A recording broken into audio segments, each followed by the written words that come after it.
I am Domenico Grasso, the Chancellor of the University of Michigan-Dearborn, and I want to welcome you to the latest installment of our Thought Leader series. As you probably know, we started the Thought Leader series a couple of years ago when we were planning for our strategic planning process, and we started inviting individuals that were the leaders of their field and saw the future, saw the horizon before we all saw it. These are people that can see further than we can. And we had some great individuals come and speak, and we're continuing this because I think it informs rich conversation on our campus as we're thinking about where we want to go. And today, of course, Ann Arbor is right down the road, and the campus happens to be filled with thought leaders, and we're very fortunate to have access to these individuals, and we are tapping that vast potential today with one of Ann Arbor's, the nation's, the world's biggest thought leaders in the area of complex systems. Our speaker is Scott Page.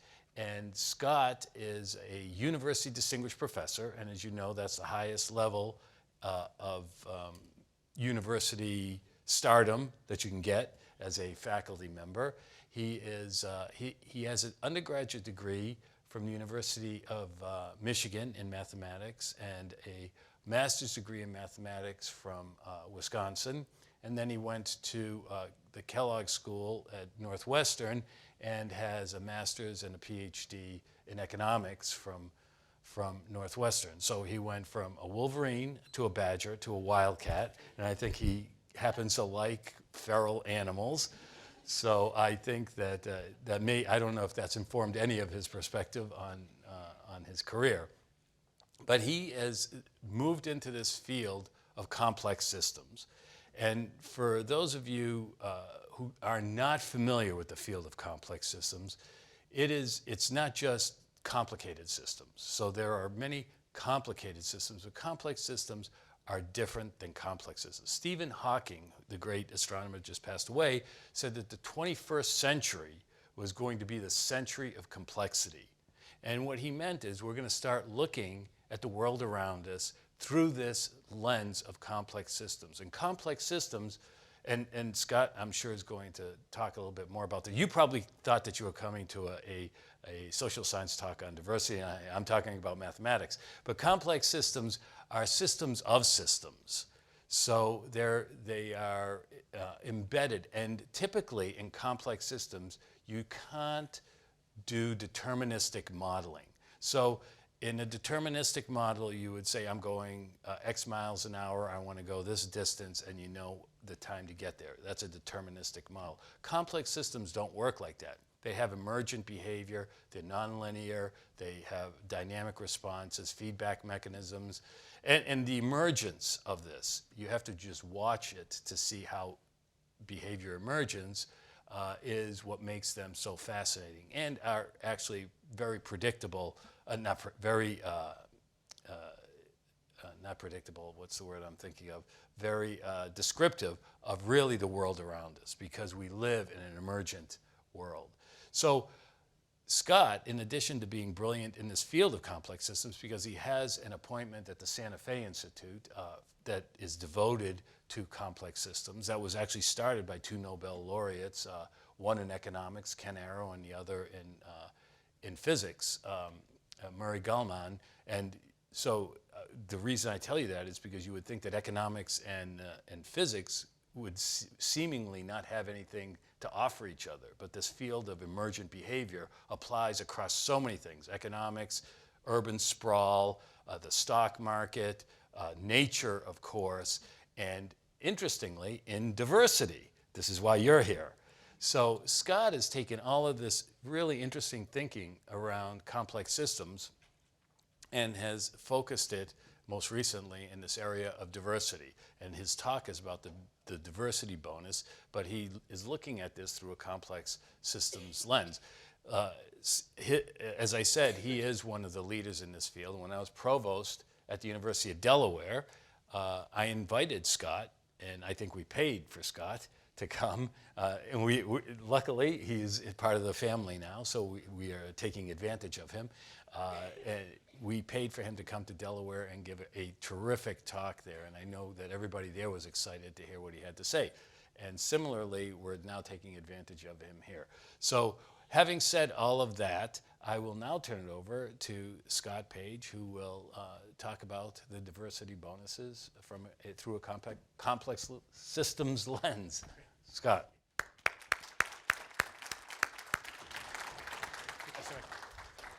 As might have been clear from the comments, your chancellor didn't notice that he started one of the leading complex system centers in the world at Vermont, and it's really, along with Michigan and a few other places, and Northwestern is now making a move in that direction. Really just trying to push this science forward. So as mentioned, this is going to be a talk about diversity, and I'm coming at this through kind of a strange path, right? So I grew up in rural Michigan, went to U of M as an undergrad, was interested in kind of like mathematics, game theory, that sort of stuff. And then this field of complexity sort of arose, and it just really sort of intrigued me. And one of the things that happens within this field of complexity is you realize that the innovativeness of a complex system, whether it's an economy, society, your brain, an ant colony, an ecosystem, comes about because of diversity. So in some sense, if you think of sort of pragmatic reasons you might care about a system, like is it innovative, is it robust, right? Does it grow? Does it create meaningful experiences for people? It turns out that diversity is kind of like one of the key levers in this. So ability to learn is a key level. How connected people are or things are is sort of a key parameter, and diversity plays this big role. So when I came back to Michigan, I mean, he was saying I have that most esteemed title, which is not actually Distinguished University President. It's actually spousal hire. My wife was hired, and so I was kind of brought in for free. And when I met with the dean, Pat Gurin, who many of you may know, who's kind of one of the lead people on the the Grutter Supreme Court case, which unfortunately might get turned around here in the next couple of weeks. I met with the dean, and she said, we're really happy to hire her. You've published all these papers. You're a professor at Caltech, blah, blah, blah, blah, blah, blah, blah. You're wasting your life. I'm like, hello? And she's like, you're wasting your life. I'll say it very slowly. You're wasting your life. And I'm like, thank you, Pat. Care to explicate that just a tiny bit for me? And she's like, yeah, it's pretty straightforward. Like, we're trying to push this idea of diversity being important for society forward. You and your people, you geeky complex systems math people, are like proving all these theorems, doing all this science on why in a complex world diversity is incredibly important, and none of you are talking about the diversity we're talking about. And you need to be out there doing what I'm doing right now. So this is, Pat's birthday's coming up this week, so this talk is in honor of Pat, but Pat pushed me in this direction. So I'd first written a book on complexity, I wrote a book on diversity, I wrote a book called Diversity and Complexity, and my younger son said, so you're done now, right? It's over. Almost. And I wrote a fourth book on diversity bonuses, which is an attempt to kind of translate this to more general audiences. And then my most recent book is called The Model Thinker, which talks about how to really make sense of the world, we need a lot of different disciplines working together as opposed to separately. And so I'll kind of conclude talking about that. So really quickly, I'm going to talk, let's go this back one. I'm going to just frame this quickly, describe some logic and data, talk about identity diversity, and then talk about how do we sort of take these scientific understandings and move them, implement them, and create sort of a mindset and culture of inclusion. So when we think about diversity, broadly speaking, we often think of this as having sort of being the right thing to do for moral reasons. And I think most people probably in this room, most people on this campus, most people in American society honestly and deeply believe that for America to work, for the world to work, we cannot discriminate. We cannot have structural impediments for people to doing well. It's also the case that there's just a demographic imperative, right? American society is going to be majority-minority very soon, and so just the amount of lost opportunity is huge. And if you combine these two things, the inequality plus the demography, you end up, if you're just an economist of economics, and that's this kind of like mindset of like, this or this. There's a trade-off. This is trade-off mindset. I want to argue not true. So this is a northern Michigan logging camp, right? And when they hired people at northern Michigan logging camps, what they would do is they would bring you in for a day and they would count like how many trees you could cut down, right? So the more trees you get down, the more like that. This is ability diversity, right? I might hire someone who looks different. They can chop down fewer trees. There's a trade-off. So in 1820, there was a trade-off. Actually, they didn't just counter make trees you get down, they also counted your teeth. And the reason why, this is kind of straight up Carol Dweck growth mindset. Like if you didn't have many teeth, you couldn't eat much meat, you wouldn't be chopping down many trees tomorrow, right? So instead of verbal and quantitative SAT, it was kind of T's plus teeth, that was your score, and you could get hired. In this world, in the world of 1820, 1860, even up through 1940, you had a lot of cases where work was individual, additive, right? And if you hired someone who was different in some way, who wasn't as productive on the thing like chopping down trees, there really was a trade-off. But as your chancellor pointed out, that's not the world we're in, right? So as Wendell Berry says, we just have to rethink things. We have to move away from thinking that what people are doing is going and standing in a single place on an assembly line, ironically standing next to the Henry Ford headquarters. But we have to move to this sort of contrary assumption that really what is good for us, being inclusive, sort of the normative argument, is actually good for the world from creating a sustainable, flourishing future for everyone. So if we really do take the narrow economic, sociological view that we want people to live good lives individually, it's still going to be the case that what we want to do is be inclusive. Now, one of the places I want to kind of start from this is that we live in a very polarized society at the moment. And what people do is they kind of have this intuitive understanding that government is good, or markets are good, or affirmative action is good, and so on. And what we tend to do is we're smart and we use reasons to justify those things, right? And this leads to people being polarized and not really sort of getting anywhere. What the approach I want to sort of do is something that's in my book, The Model Thinkers. One reason we construct models, I don't mean mathematical models. I mean, within every discipline, I'll talk about this at the end, whether it's sociology, whether it's economics, whether it's biostatistics or ecological science, we have frameworks, we have models, we lump to live. We create categories and understand relationships between those categories. Those things help us reason, explain, design, communicate, act, predict, and explore. It's what we do at university. What I want to argue is that diversity improves performance on complex tasks. Identity diversity, disciplinary diversity, experiential diversity. But I'm also going to argue that you can't just throw random stuff together and expect to get something really great. Sushi, barbecue pizza, not so fantastic, right? So let's talk about complexity for a second, because there's a sense in which, and this is how I kind of got interested in this field, that this is what I felt like when I was trained in graduate school. Like the world I was in was crazy complex, and I'm learning these models like force equals mass times acceleration, supply equals demand. I'm like, wow, world looks slightly harder than that. So Murray Gell-Mann, as was mentioned, wrote this book called The Quark and the Jaguar, and he argues that what complexity is because he's a physicist, he just kind of looks at data, that it's systems of data, data generating processes that are between ordered and random. So what he would say is if you look at any commodity, this happens to be copper, but we could look at anything, the production of that, whether it's red wheat number 2 or oil or anything, is going to look like the blue line. Those things are complex. That's not a random sequence, the red sequence, but it's certainly not ordered either, right? But there's another class or bucket of definitions of complexity, which I call deep, which are things that are difficult to evolve, engineer, explain, or predict, right? So those, if you think of the human eye, that didn't evolve overnight, right? So you can think of that as complex. If you think of an ecosystem, that didn't just get put together with a couple of pieces of Lego. It took a long time. If you look at the global economy, right, this thing would take a long time to explain. It's hard to predict. It took a long time to evolve. These are different sectors. Like the green sector is more kind of like clothing. The blue sector is more like industry. You can see they're loosely connected, but not really. But within themselves are these tight clusters. If you look at the situation in Afghanistan, right? Yup. That's why we don't have a good solution in Afghanistan. And nobody has for 5,000 years, right? It's kind of a mess.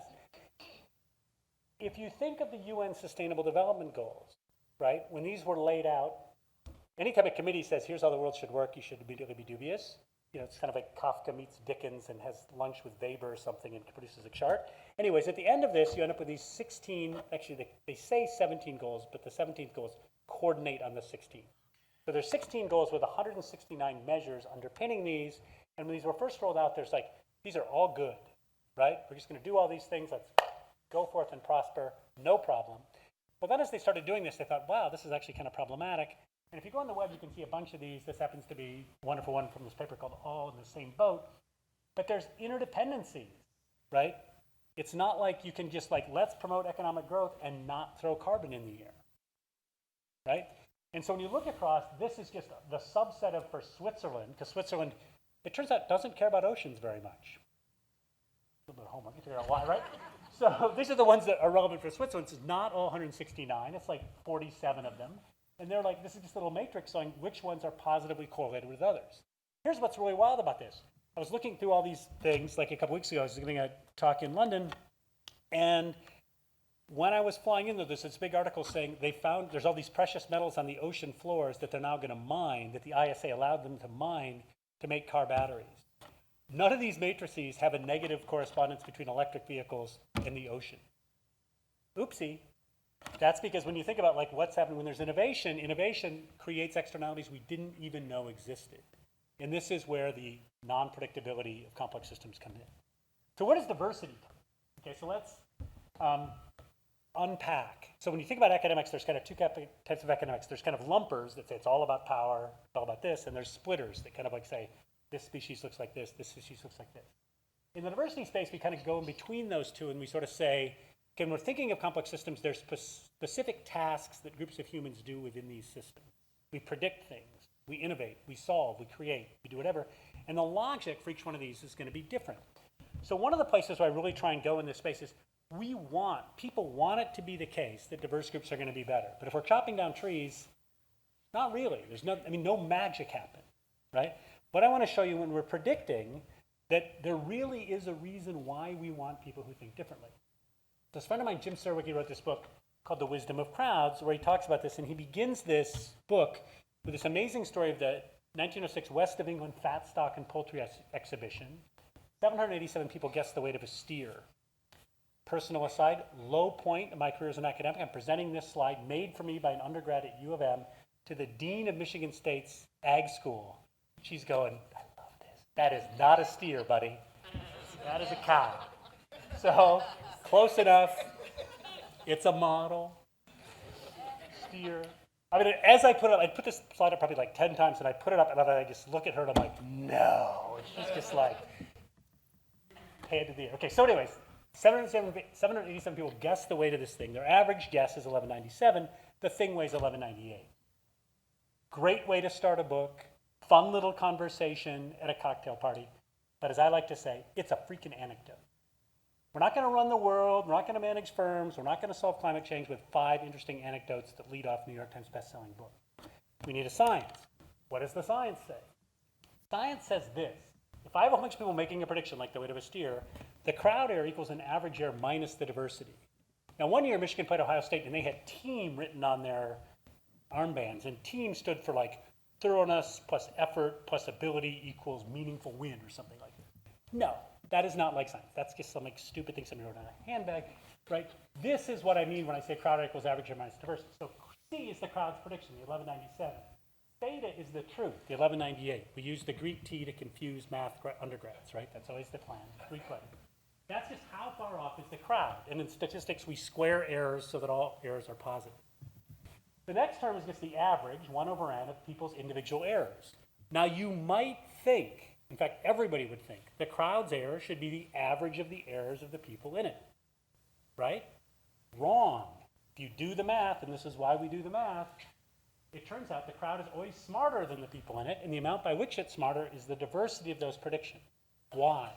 Because if one person's model has them predict high, and another person's model has them predict low, there are different ways of seeing the world kind of cancel out. Now, you could say errors cancel, but it's not errors canceling. These people aren't making, it's the fact that the thing, this is where the complexity thing comes in. It's because the thing is hard to predict, no one's going to get it right. So what you want is people getting it wrong in different ways. How do people get it? How do you guarantee people getting it wrong in different ways? Having people look at it differently. So if you go to the Galton steer data, remember I said they're off by a pound, it's off by 1.4 pounds, so when you square it, it's 2. The average error was 5410, which is 70 squared would be 4900. So these weren't, the point is these were not some sort of cattle weight guessing savants who could stand there and like look at the steer and know its weight. They were off by like 70, 80 pounds. Look, a steer's like, we know, it's 5-6 times the weight of a person. You can guess the weight of a person within about 10 pounds.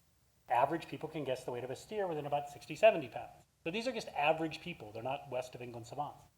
Where does the diversity come from? Well, if you talk to armchair psychologist or a professionally paid psychologist at U of M, they'll say, duh, these people just weighed their own steer, right? So one of the common biases is like anchoring and adjustment. So like, that looks a little bit bigger than my steer, so I'm gonna guess a little bit more.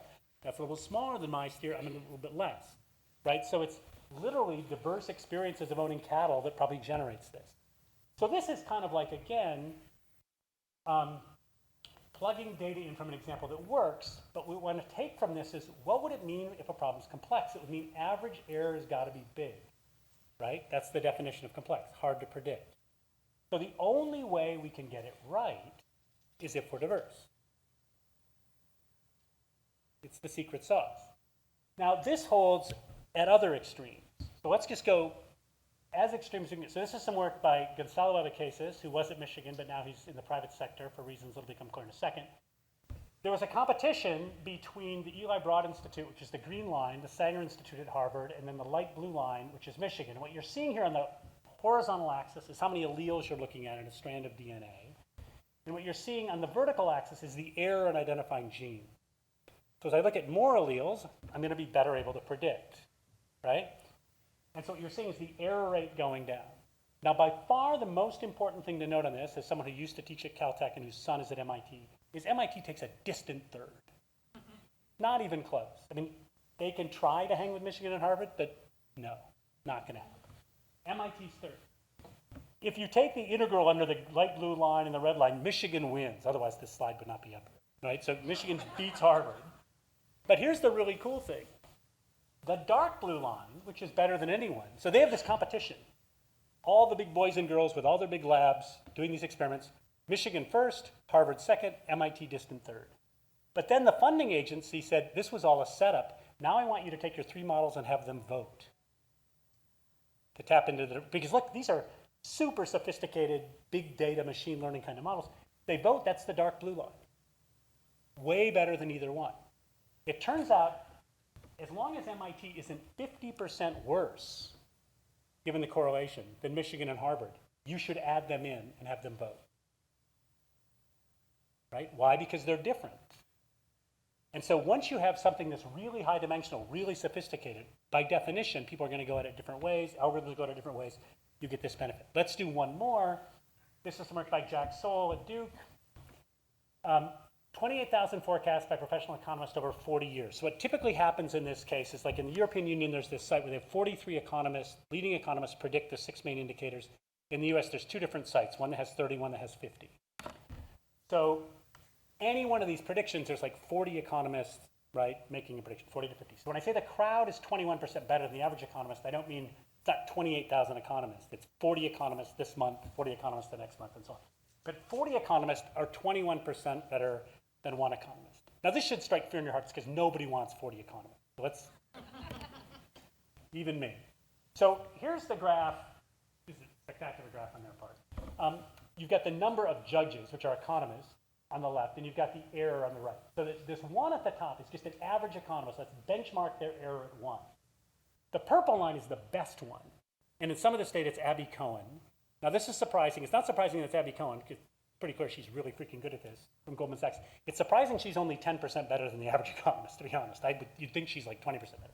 But here's what's really wild. Just crawl down the red curve. Pick 2 random economists. 2 random economists are as good as the world's best economists. 3 random economists are better than the world's best economists. Why? Because the economy is an incredibly complex thing, and these people have diverse models, right? The other thing, thank God, this flattens out at about 7 economists. So we don't need 43 economists. We only need 7 economists. But the point is we need 7. Here's the big point. This is why this book was called The Diversity Bonus. Most of us, hopefully, especially in recent months, have a balanced portfolio. We have things in one sort of stock and another sort of stock. So if one thing goes up and another thing goes down, we get an average return. It's all about risk mitigation, right? One stock does better, one stock does worse. We're good. Here's what happens with prediction. The best economist is 10% better, the next best 9, the next best 9, the next best 8. The crowd is 22% better. It's not an averaging, it's a bonus, right? It's an averaging in terms of where the prediction comes from, but in terms of performance, there's a huge performance bonus. Now, same's true, surgeons, same's true. This is why, like, if something goes wrong, even though Henry Ford Medical Clinic doesn't want me to say this, C3 dog, right? Because This is a crowd. This is a crowd of 5 doctors, and this is the bonus, right? Assuming, even though you're all sure your doctor's the best doctor, the crowd is still 50% better than the best doctor. Okay? My sister, 2 years ago at open heart surgery, they opened her up and they're like, "Whoa, this looks a little bit weird." So the doctor like stepped out of the operating room, got out his cell phone, called 2 friends, took a video, had a conversation, and she's still alive, thank God, right? And that was without me like banging on the door, telling him to do that, right? Even though I was standing outside the door. Glad he did that. These were individual cases to some extent, although the economist one is a huge data set. I was involved in this, Barb Mellers and Phil Tetlock, with the intelligence community, making predictions to see could normal people outpredict the US intelligence community? Short answer is going to be, of course we can. But so here's what happens. So there's a general population of people forecasting, but then what they did is they created a set of like super forecasters. And it turns out there's people who are just better at forecasting. So we're not saying that like ability doesn't matter, just like Abby Cohen's a better economist. There's better forecasters. And these better forecasters were 40% better than the population and 10% better than our intelligence community. When you train them, just get a little bit of mathematics, you get kind of another 10% boost. And then I was involved in another team that looked at how do you put them into diverse teams and how do you aggregate them, and that gave another 35% boost.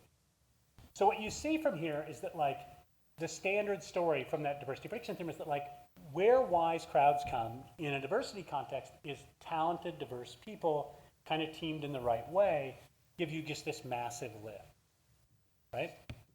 Okay, totally switch gears. Let's think about solving difficult problems, which is different from predicting things, right? There's a space of possibilities now, and we're trying to like move our way in. So this is kind of how I got involved in this space. So Lou Hong, who's a mathematical economist, and I were working a little bit on kind of like on prediction and problem solving, and I was teaching core microeconomics at Caltech, and I was teaching basically people chopping down wood and making refrigerators and cars and stuff, right? Using John Taylor's textbook about like people working in a machine shop. And one of my students came up to me afterwards and goes, you know, this is a pretty entertaining class, but it's irrelevant. Like, I'm not going to go weld anything. I'm going to like work in neuroscience. I'm going to do fingerprint technology. This is like 1995. And I'm like, there's a word I'm looking for, metaphor. Like, you know, solving a problem is just like welding. And then I went home and I'm like, wow, that's a bad metaphor. That's like just not true. And so Lou and I worked on a series of models where we said, okay, let's suppose there's difficult problems out there. And let's suppose there's problem solvers. And what these problem solvers are is like they have perspectives, ways of representing the problem. And then they've got toolkits. Right? So if you go to an engineering school, they'll basically tell you, you're coming here, you're going to learn a set of tools. Right? And then you're going to take those tools and you're going to make the world better. Right? So people are going to come in and they're going to have these perspectives and how they see things. And they're going to have these tools. And what we found is if you randomly selected talented people, you did a lot better than if you selected the best people. And the reason why is the best people tend to see the world in the same way. So over the last 15 years, since the first book I wrote on diversity came out, which had this work in it, I have spent, according to my younger son, a lot of time going into rooms and saying incredibly obvious things to very smart people, right? And the very obvious thing I say to really smart people is, like I will go to the New York Fed and say, wow, you have 60 people with PhDs in economics and no sociologists and no psychologists. Right? You've got a bunch of people, like, I'll walk into the World Bank and it's like 50 dudes who look like me. And I'll be like, really? That can't be right. I mean, we just saw why that can't be right? Because we're all trained to see the world in the same way, to create the exact same categories, the exact same models. Where is the freaking sociology? Right? Last time I was at the New York Fed, they said, oh, we're so about our China person isn't here. I'm like, your China person isn't here? Person? Like, isn't there like a committee for China? It's pretty big, I heard, right? So what you get from this is that like, if you're solving problems, diversity matters. But here's where the obvious thing you have to say. We think, it's terrible, we think in terms of trees and teeth. So what we do is like we say to our kids, like, what's your grade point average? What's your SAT score, right?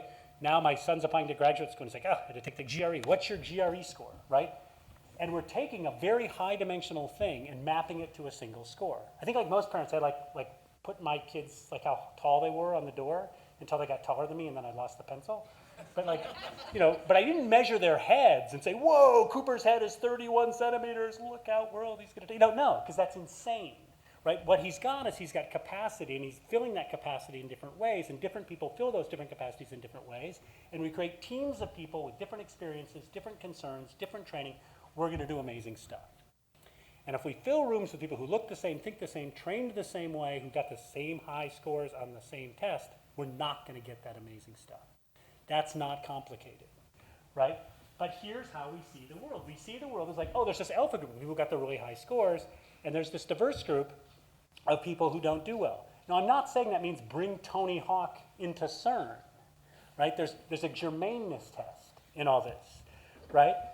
But if you think about it, right, so when I go to the World Bank, or if I go to the IMF, right, if I go to the New York Fed, it's a whole bunch of people that have tools and skills and experiences A, B, and C. They've got PhDs in economics, they've got masters in math, and they've spent a lot of time analyzing data. Some of them know some political economy, which is tool E, right, and some of them know some economic history. Thank goodness Bernanke did, just won the Nobel Prize, deserved it, because he'd actually read economic history and saved our lunch, right? Decent mix. Am I just trashing the state of Illinois here? Yes, subconsciously I am, because I hate getting stuck in traffic there. But who's the IL person here, right? So I'm no longer thinking in terms of scores, I'm thinking in terms of tools. The IL person may be a cognitive psychologist who thinks in terms of cognitive biases. It may be a sociologist who thinks in terms of structural racism. That person is not in the room at the Fed. If they are, they're not in the room when I'm in the room at the Fed, right? Why do we need that person? Like, if you had one person setting money supply, I do not want it to be a psychologist. But when we've got 60 people thinking about money supply and what we do with interest rates, I'm willing to sort of like nudge one of the 60 economists out of the room and bring somebody who's actually studied something that we like to call people, right? Or someone who's studied cities, or someone who's studied racial inequality, or somebody who studies transportation, right? You want this diversity. So this paper, by the way, right, this one, caused like a stir, as you can imagine. And so, like Vermont invited me, Cornell invited me to give a talk, and a guy, John Kleinberg, calls me up right before and he goes, yeah, I just can't believe that's true. So I'm getting one of my super smart grad students, Maithra Raghu, and she and I are gonna like, that can't be right. So they said, okay, here's what we're gonna do. We're gonna create a model where what problem solvers do, instead of having perspectives and tools, they're gonna be like just like distributions of solutions. So if I bring you in the room, you have ideas. If I bring you in the room, you have ideas. And if I bring you in the room, you have ideas. And then there's this distribution of ideas. Then something happens with those ideas. And Kleinberg, by the way, this kind of frightened me because he said, I'm doing a model this way. He's a genius. I mean, he's a certified like genius award winner from the MacArthur Foundation. And Maithra was like the smartest person in India the year she was graduating high school, who now works at Google. She's a freaking genius as well. So they proved, because they're geniuses, something that says this: for supermodular functions, no test applied to individuals can determine the best team, which is like jargon. They should get some jargon award for that.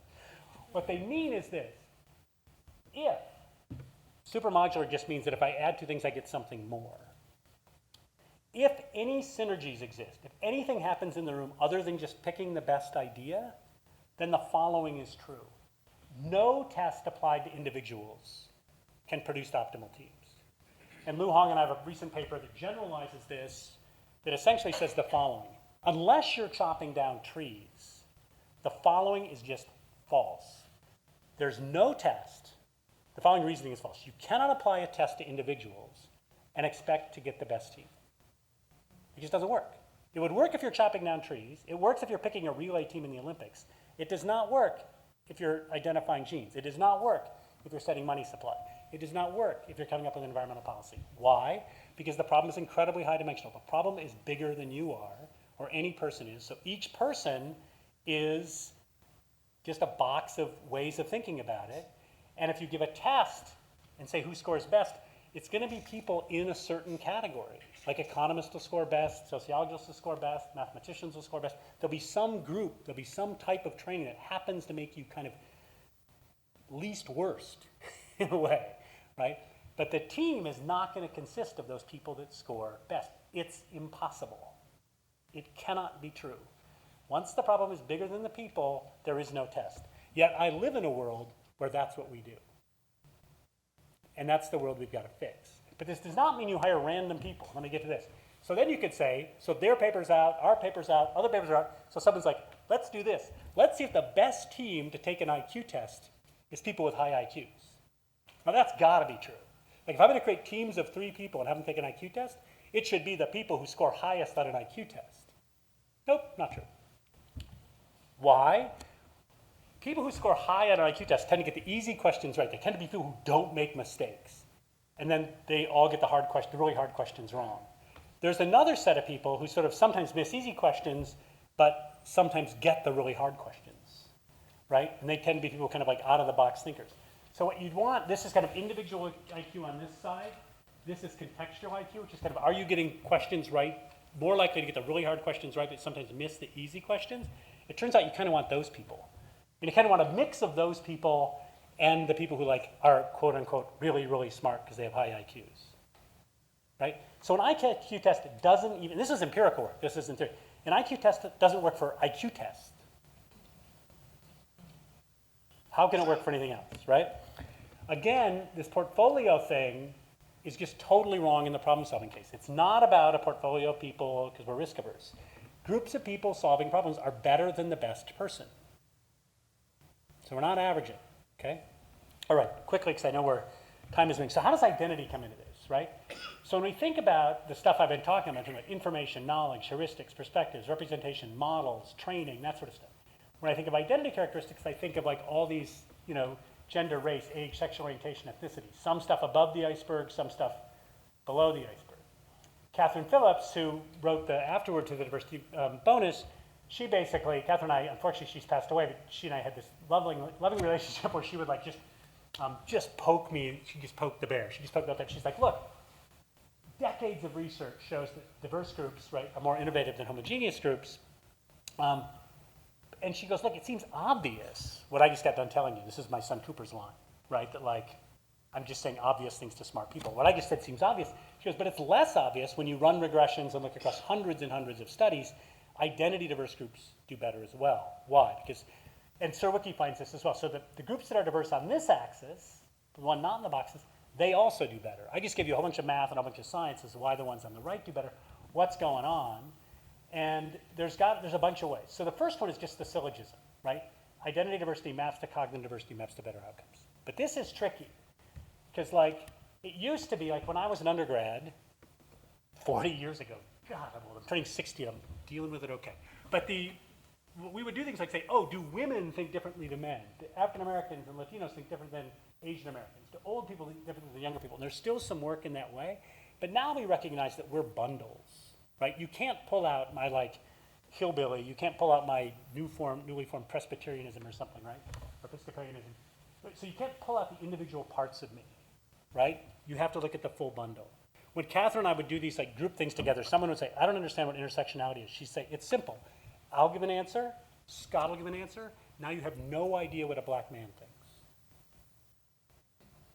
It's that simple, right? You can't just. And that same logic is why you can't just check boxes, right? Because it really is, people are full people. We bring this full bundle of things, and this full bundle of things maps to all this other stuff. Now, it used to be that we just had like studies of 30 people and qualitative research showing that's the case. But in the past, like 15 years, if you go to Google, if you go to Amazon, if you go to Netflix, right, and I've gone to all these places, they can tell you within a thin tissue who you are on this side based on your behavior on the other side. The websites you visit, the movies you watch, the books you buy, where you go on vacation, all that, you give them a slice of that, they can predict this stuff. What this means is what we're filling our heads with, the experiences we have, not surprisingly, are a function of who we are. And because we live different lives, because we read different books, watch different movies, go to different places, visit different websites, that stuff is different on the right? So there's no essentialist, biological argument, right? It's a cultural argument. We're constructing different lives based on who we are, right? Not entirely, there's no cleavages here, but each one of us is, it's easy to say, oh, we're all different. We are all different, right? And that difference helps it. But there's a second effect that's in some sense in particular organizations stronger than the first one, and that is this. If I'm in a group with people who look like me and think like me and train like me, I tend not to think as hard. Sandy Pentland, a Michigan grad, who's at MIT now in the media lab, has done a bunch of stuff where you put like sensors on people to test their pulse and their eye movements. And the fact is, if you're in a diverse room, you're just thinking harder, right? Your brain is just working harder. Third one is, and sometimes there's people put this in the there's agenda effects, problem effects. Identity diversity influences what we study. So management scholars distinguish between what they call sort of problem search and solution search. So people talk about Bell Labs, like, oh my gosh, Bell Labs, all this innovation. Once you've got the phone, there's like 500 homework problems you've got to solve. And they weren't that hard, right? So really good engineers could solve most of those problems and get patents, make a lot of money. The harder thing is coming up with the phone, right? That's problem search, like just figuring out some new thing. And poets have a better way of phrasing this. They call this the Mary Oliver problem. Like, what is it you plan to do with your wild and precious life, right? So one reason why it's so cool that our institutions are giving underrepresented people keys to the car, in a sense, in terms of deanships, running organizations, doing things, is when you give somebody the keys to the car, they get to decide where to drive it. And different people are going to drive it in different places. And a lot of our institutions need to be driven in different places. And so when you get the opportunity, right, to sort of fulfill where your one wild and precious life is going to take you, there are differences based on who you are. You can see this. This goes back to the veterinary thing. So if you ask people, I'm laughing not about this slide, but the following comment. If you ask people, are you going to serve underserved communities? You see a difference, right? With blacks and Latinos more likely to than whites and Asians. If you ask people at University of Michigan, are you going to go work in the Upper Peninsula once you finish your medical degree? There's only one set of people who are going to do that. People from the Upper Peninsula, right? But there's a catch here, and this is where it gets challenging. So when I was talking to the veterinary schools, the dean of Auburn's veterinary school, he goes, we have this kind of like Labradoodle Chardonnay problem. I'm like, what? He goes, the culture of veterinary schools now is very much like, small, it's like family, veterinarian. I'll have a, really nice life where I drink Chardonnay and work on Labradoodles. And a lot of people come in from rural areas and urban areas and they want to like work with large animals and stuff, right? But then they suddenly realize, whoa, I could make $250,000 and drink Chardonnay, and they move into that Labradoodle Chardonnay culture. So when you look at these sort of intro data, and the same thing with UP, we get students in the UP at Michigan Medical School, but once they've seen Connecticut, and how much a plastic surgeon in Connecticut makes, it's kind of hard to get them back to the UP. So, and that's good and bad, right? Look, I left Yankee Springs, Michigan. I'm in Ann Arbor, eating tofu. So there's a sense in which we can argue whether that's good or bad. But the thing is, it is still the case. People come in and people go different places based on where they are. But it's also the case that, even if we try in these settings to take action, sometimes we have to enforce it, right? So Google realized there were no women. Because this is from California, it's Google, the charts go left to right because the West is the future. So when they realized in 2008 they'd never had a woman on their landing page, it's not that there's that many women in the world, like half the population or something, right? So it was, maybe we should fix this. So they sent out a memo, that got it to 16%, then it quickly fell to 8%. And then finally in 2014 they said, this isn't working, we're just going to enforce a rule, right? So whether you need quotas or not, that's a deeper discussion we're talking about. But let me just give some quick data, because I've given you theory. People give these sort of standard business case things, but I want to go sort of more micro, because this is an academic audience. If you look at academic research papers in 1960, most were done by 1 or 2 authors. And notice the scale, 20,000. 2016, notice the scale, 500,000. Most papers are written by more than 5 people. Okay? If you look at papers that have more than 100 citations, which just means that a lot of people have read the paper, teams are 4.5 times as likely to write these papers. So teams win, right? If you look in subdisciplines and ask who does better on average, teams or solos, in social sciences, teams win in every single subcategory. In patents, they win in 32 out of 36, and in the sciences, they win in almost all. And if you got rid of survey papers, which are typically written by one person, that 4 would go away in the science. Okay, why? We've talked about it. I can put that back up if you want. Why is it? I'll share these slides. If anybody wants these, I'll drop them off then. If you look at this in a deep way, and I want to be clear, this is 24 million papers. So this isn't 30 people, like when people put up a study, here's a study and it was 30 people in my lab in Illinois in 1974. No, this is every patent ever issued, every paper ever written. Okay? So large sample set. If you unpack it, here's what happens. Talent plus diversity. So where's the 4.5 times comes from? It doesn't come from just having more people. Holding everything else constant, adding more people makes it worse. If anybody's married, you know that's the case. Right?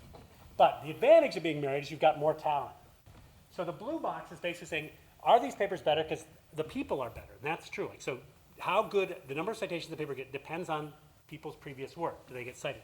The red box is what they call atypical combinations. So are you combining ideas that nobody's combined before? So that's really cognitive diversity, idea diversity.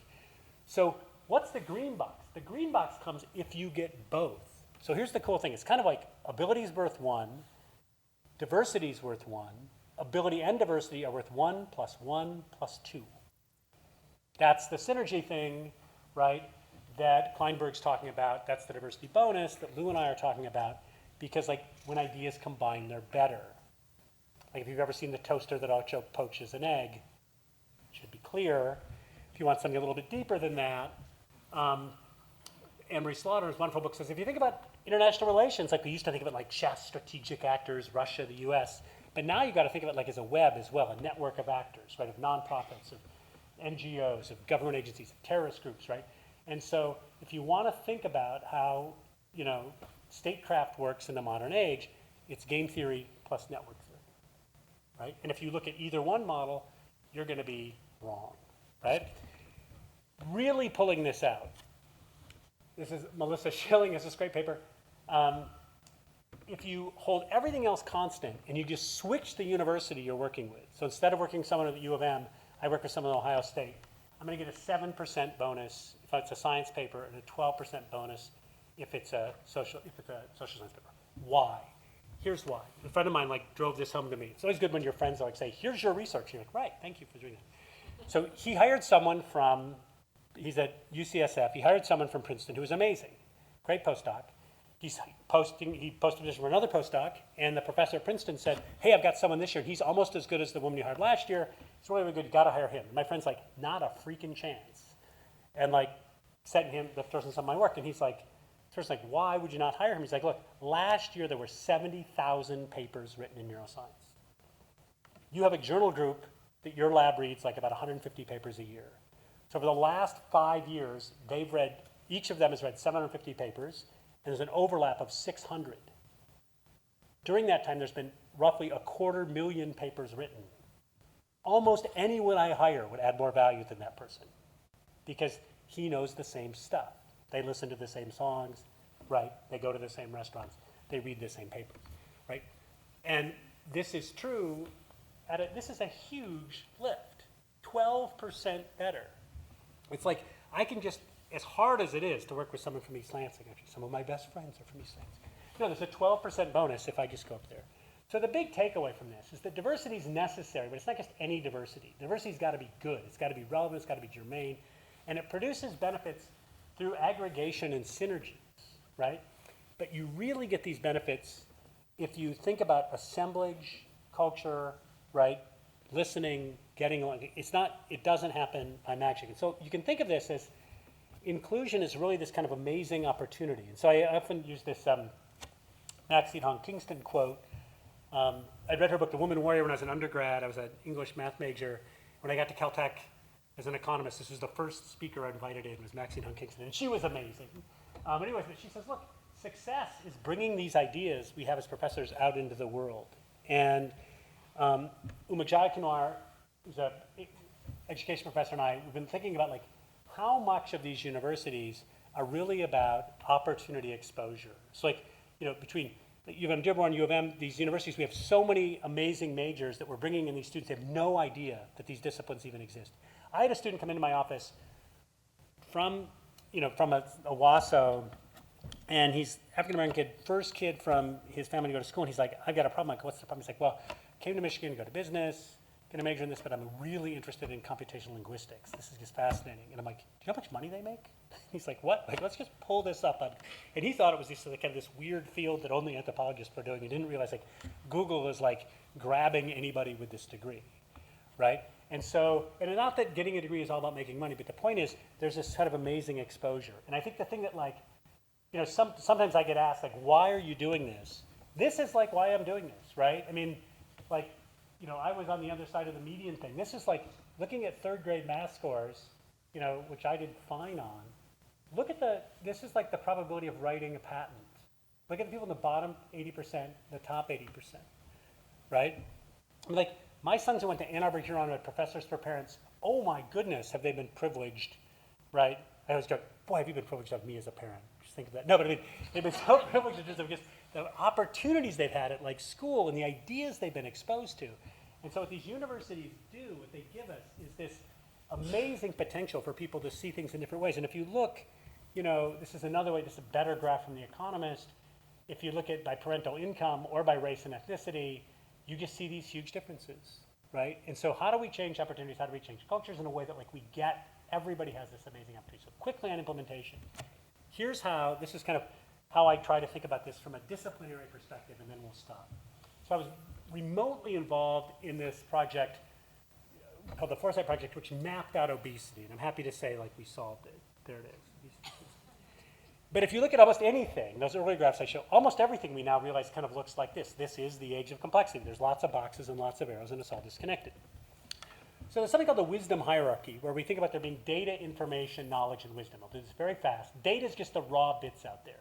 Like it's ballots, it's that sort of stuff. And most data we have is completely unstructured. It's just bits and bytes and sitting on computers. Nobody knows what it is. Information is taking that data and putting it in lumps and categories. That's what we do as professors, right? So we say, here is voter turnout. We turn ballots into voter turnouts, into who voted for which candidate, into trends, that sort of stuff.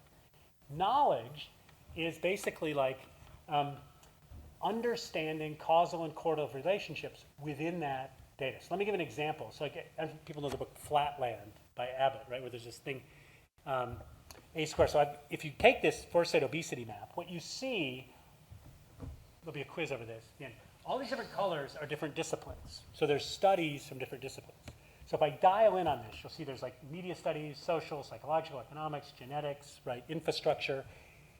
We're living in not flatlands of our own existence, but as academics, we live in like what I call sort of computer card existence. So if you're trained as an economist, what you do is there's only a certain set of boxes you look at because you can't eat the whole pizza.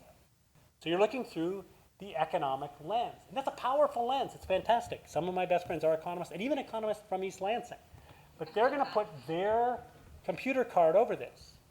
And when they do, they're going to write research papers. They're going to find significant effects. They're going to say, wow, this is the cause of obesity. I've proven causality with an actual experiment. Look at me. Give me a gold star. Right? It's all good. Here's the problem. An economist, when the boxes they look to, they're going to say, whoa, here's an interesting thing. Lack of self-control leads to weight gain, which is true, right? Like, tell you from personal experience, my brother just spent like 3 months taking off weight, twisted his ankle, and all gone. All back, I should say, right? A sociologist is going to do the same thing. A medical person is going to do the same thing, but here's the really weird thing. When we put all those things on top of each other, and there's a paper I wrote, don't quiz me on it, with Elaine Landemore, who's a political theorist, so I don't understand it, and I don't think she does either, because a lot of synergies in there. But we have this idea that we call sort of positive dissensus, which is that when everybody's putting their different computer cards on top of these things, what you get is kind of the union of those computer cards. And this is why you've got to have inclusion and trust and listen and all that sort of stuff. Because look at what happens when you pull all those cards on that same graph. Yes, lack of self-control leads to weight gain. But stress leads to lack of self-control. Lead in the water leads to lack of self-control. Lead in the water also leads to violence. Being in a violent community leads to lack of self-control. Nobody's right, nobody's wrong, but any one discipline on its own, to quote Joseph Conrad, isn't seeing the real show, right? They're living in literally like a flatland. It's not a flatland, though, it's more sophisticated than that. It's a computer card land. So where we want to be, our challenge in training the next generation of like people who are going to solve these problems and as leaders is to think about training people being very good at their individual computer cards. You need to have skills. You need to have knowledge. You need to have coherent understandings of the world. But then what you got to do is you got to get out of your safety zone and build this positive dissensus, right? You got to be in this space where like, I'm willing to say, I don't know anything about lead in the water, but boy, you're convincing me those studies really matter. And so therefore, when we really think about where we can, what levers we have to stand on, they're going to come from lots of disciplines. So final takeaway on this is that I think that in the world we're in, which is dealing with the complexity of everything from climate change to poverty to inequality to right now, unfortunately, a lot of issues with international relations, we're not going to solve it by one discipline, right? Yet we're siloed. Our prestige, our status, our identity happens within these disciplines, right? But success is going to come from breaking down those barriers. All right, thank you very, very much. And I'm happy to take questions.